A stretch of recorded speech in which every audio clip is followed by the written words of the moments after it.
Aira dan Laksmi saling berpandangan.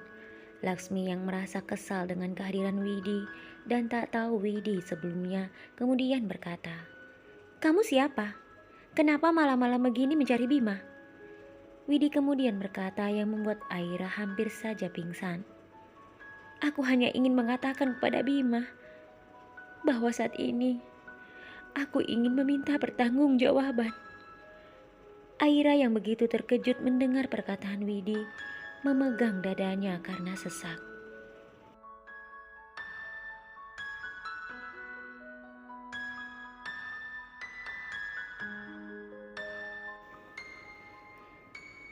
Laksmi berusaha untuk menenangkan Aira, lalu berkata kepada Widi, "Apa yang kamu katakan? Jangan mengarang cerita ya. Apakah kamu tidak tahu kalau besok Bima dan Aira akan menikah?" Kini Widi terlihat kaget. "Apa? Menikah?" Ketika Widi kembali ingin mengatakan sesuatu, Bima pun datang. Bima segera turun dari mobilnya dan menghampiri mereka. "Ada apa ini?" "Widi, untuk apa kamu datang ke sini?" Widi tertunduk di hadapan Bima yang sedang menatapnya tajam.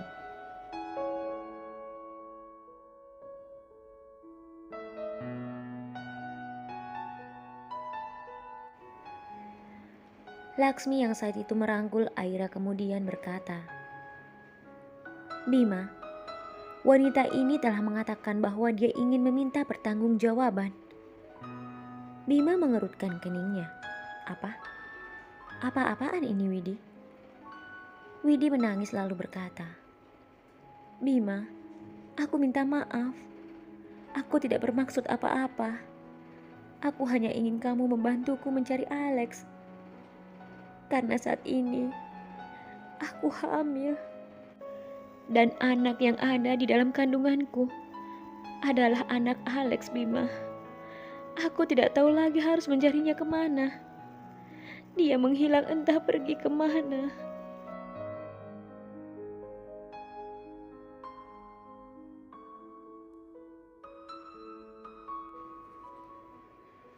Aira, Bima, dan Laksmi merasa sedikit lega dengan perkataan Widi. Bima kemudian berkata kepada Widi, "Ya Tuhan Widi, apa yang sudah kamu lakukan dengan Alex? Bisa-bisanya kamu..." "Oh Tuhan, apa-apaan ini?" Widi berkata, "Aku tahu Bima, aku sudah melakukan sebuah kesalahan besar. Sebelum ayah dan ibuku tahu tentang hal ini, aku mohon bantu aku untuk menemukan Alex. Jika tidak, aku harus bagaimana mengatakan hal ini kepada kedua orang tuaku?"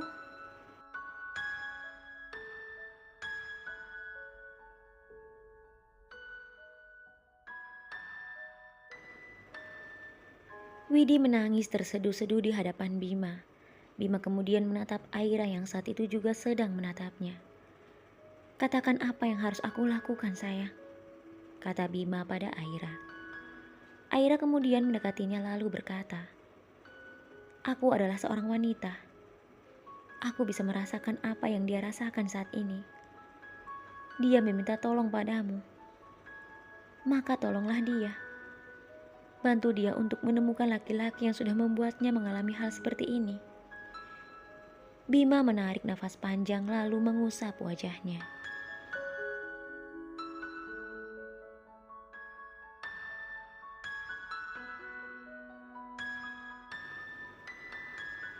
Bima kemudian berkata kepada Widi yang saat itu masih menangis terseduh-seduh di hadapannya, "Baiklah Widi, aku akan membantumu mencari Alex. Tetapi setelah pernikahanku dilangsungkan." Mendengar perkataan Bima, Widi terlihat sangat bahagia. Dia kemudian tiba-tiba saja menggenggam tangan Bima, yang membuat Bima dan Aira sangat kaget. Widi mengucapkan terima kasih. "Terima kasih banyak Bima. Terima kasih banyak sudah mau membantuku."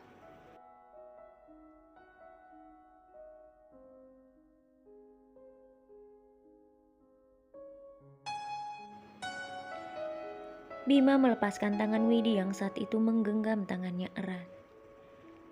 "Iya Widi, sekarang pulanglah. Widi kemudian pamit kepada Bima, Aira dan juga Laksmi. Setelah itu, dia pun pergi meninggalkan rumah Bima. Setelah kepergian Widi, Aira langsung memeluk Bima. Bima pun memeluk Aira erat. "Ada apa sayang? Kenapa kamu belum tidur?" Aira masih dalam pelukan Bima berkata, "Bagaimana aku bisa tidur? Sementara Tuan belum pulang. Bahkan handphone Tuan juga tidak bisa dihubungi."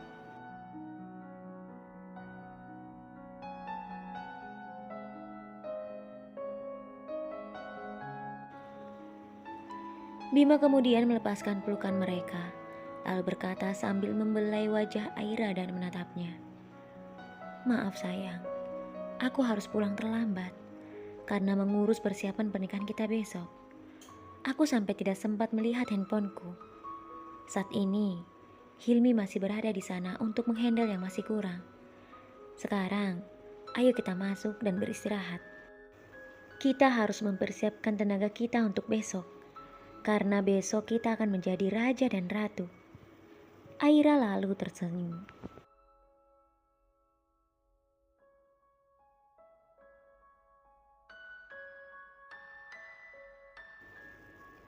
Laksmi yang berada di dekat mereka terlihat berusaha untuk menahan tawanya.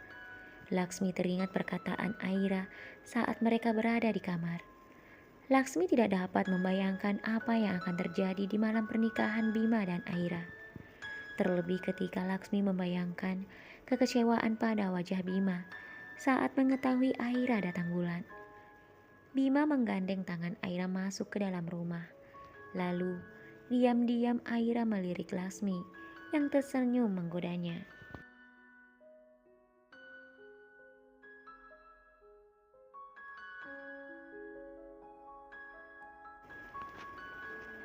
Kini tibalah hari pernikahan Bima dan Aira. Bima terlihat begitu tampan dan gagah. Hilmi begitu terharu melihat kakaknya akan memulai hidupnya yang baru dengan wanita sederhana pilihannya. Bima yang merasa jantungnya berdebar kencang, sesekali menarik nafas panjang. Hilmi kemudian memeluknya. Ayah dan ibu saat ini sedang merasa sangat berbahagia menyaksikan anak kebanggaan mereka akan menikah.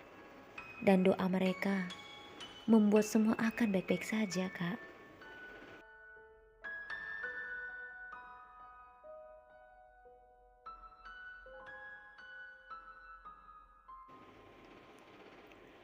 Bisik Hilmi menenangkan Bima. Bima tersenyum dan mengangguk. Aira pun mengalami hal yang sama. "Ya Tuhan, Aira, kamu terlihat sangat cantik dan anggun." Aira hanya tersenyum menatap Laksmi. Meski ini bukan yang pertama baginya, namun Aira tetap merasa sangat berdebar-debar. Laksmi sebagai sahabatnya menenangkan Aira dan sesekali menggodanya. Tentu saja hal itu membuat Aira tersenyum. Pagi itu disaksikan oleh semua orang. Bima dan Aira telah sah menjadi suami istri.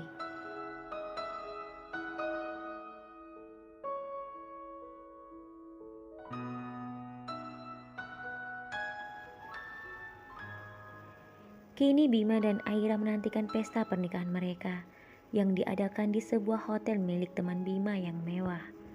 Setelah pesta yang begitu meriah berlangsung, Hilmi dan Laksmi kembali pulang ke rumah. Sementara Bima dan Aira akan menghabiskan malam pertama mereka di hotel itu.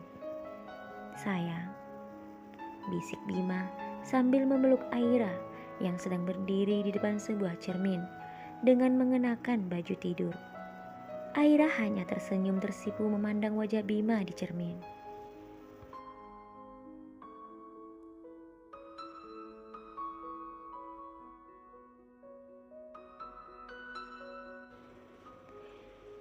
Bima memeluk Aira sambil membelai beberapa bagian tubuh Aira.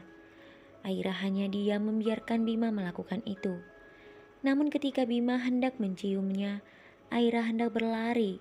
Namun tangan Bima begitu cepat menarik tangannya, hingga membuat Aira kembali dalam pelukannya. Bima kembali hendak mencium Aira, tetapi Aira kembali menghindar. Hal itu menyimpan pertanyaan pada diri Bima. "Sayang, ada apa?" Aira tertunduk.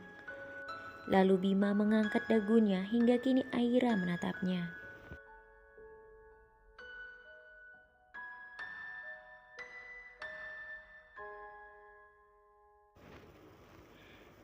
Bima mengangkat dagu Aira lalu kembali berkata sambil menaikkan kedua alisnya. "Ada apa sayang? Ayo katakan padaku." Aira menatap Bima yang sedang menunggu jawaban darinya. Namun ketika Aira ingin mengatakan sesuatu, Bima langsung menggendongnya dan merebahkan tubuh Aira ke atas tempat tidur. Bima dengan cepat menindih tubuh Aira dan menciumnya. Kini, Aira tak mampu menghindar. Aira pun membalas ciuman lembut yang diberikan oleh Bima.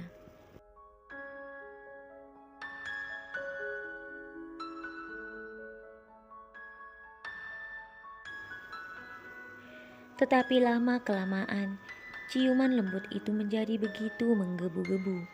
Aira berusaha untuk mengontrol dirinya karena dia sadar dia tak mampu memberikan apa yang seharusnya dia berikan pada Bima di malam pertama mereka. Bima terlihat semakin bergejolak. Tangan Bima mulai meraba kemana-mana. Aira berusaha melepaskan ciuman Bima dan dia pun berhasil melakukannya. "Ada apa sayang? Kenapa kamu terlihat aneh seperti ini?" kata Bima heran.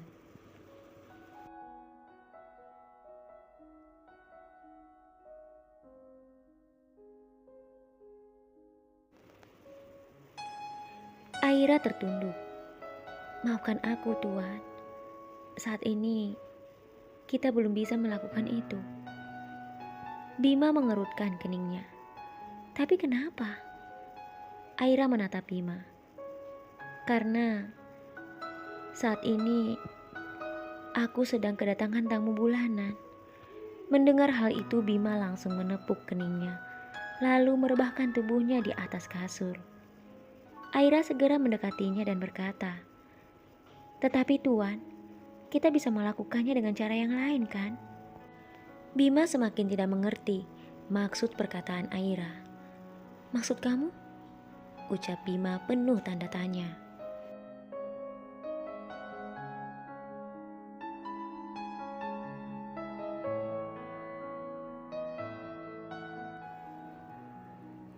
Aira merebahkan tubuhnya di atas tubuh Bima dan berbisik, "Biarkan aku yang mengendalikan permainan ini, Tuan. Tuan diam saja dan hanya menikmatinya saja." Ketika Bima kembali ingin mengatakan sesuatu, Aira langsung menghujani wajah Bima dengan ciuman. Bima tersenyum, lalu Aira kembali menghujani ciuman di lehernya, membuat Bima tersenyum sambil memejamkan mata. Melihat reaksi Bima, Aira tersenyum dan meneruskan permainannya.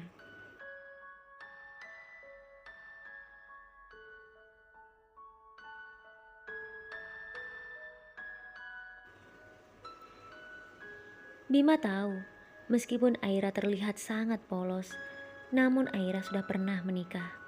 Otomatis, Aira sudah tahu semua jenis permainan itu.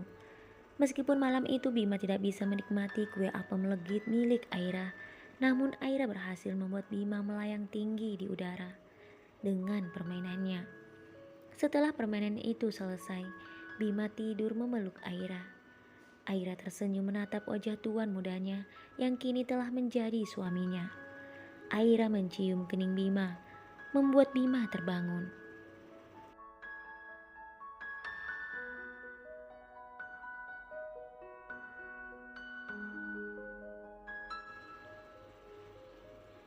Bima membalas ciuman Aira itu tepat di keningnya. Aira memejamkan mata dalam pelukan Bima. Sepasang pengantin baru itu kini berada dalam mimpi indah. Keesokan harinya ketika Bima terbangun, dia melihat Aira berdiri di depan cermin, hanya mengenakan handuk berwarna putih. Bima tersenyum lalu berjalan mendekatinya. Aira tersenyum melihat Bima di cermin sedang berdiri tepat di belakangnya. Bima membelai lengan Aira, meskipun tidak terlalu putih, namun sangat halus dan mulus.